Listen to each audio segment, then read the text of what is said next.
follows can be changed with the align stroke options. So we can either put it inside or outside of that path that we've laid down initially, okay? Also now, what I'm going to show you guys is the line width tool. So that's going to be over here. It's the little ghost squid looking guy, okay?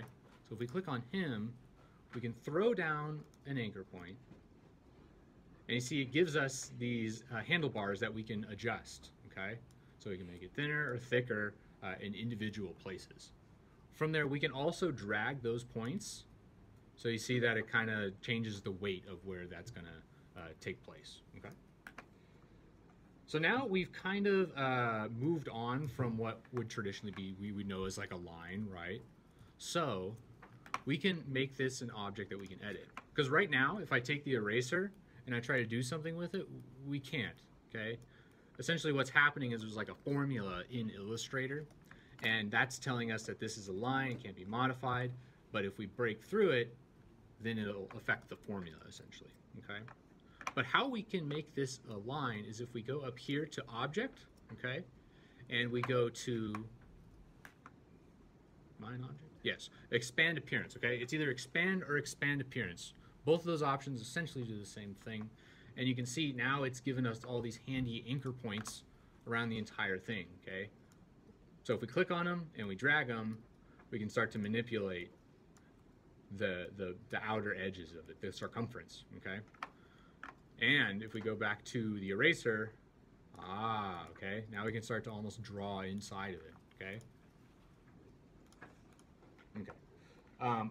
Also, we can do some fun things with the shapes, but we can also do some fun things with the text kind of in this line, okay? So let's just throw down this here, okay? And we can change it to say whatever we want. That's the typing function, right?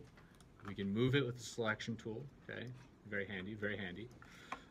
However, if we want to actually change these letters individually, we have to highlight each one, and then we can mess with the properties and go from there. Something that would be faster is if we select it, and then we go back to Object, okay? And this is the same process we just used. This time we're just going to expand, okay? We can just hit OK. This is all fine. Object and fill are checked off. That's all we need. Hit OK.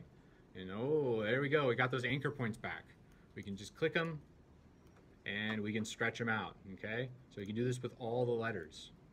So we can kind of do some interesting stuff there.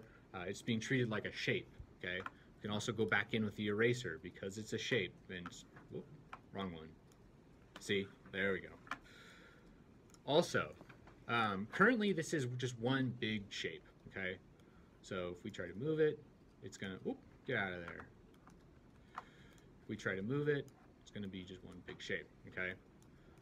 However, if we select it,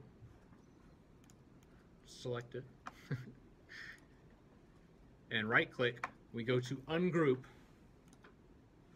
it's going to make this all individual objects, all individual shapes that we can manipulate from there, okay? That's the gist of it, guys. So just to recap, this is for you to use on anything but your travel posters.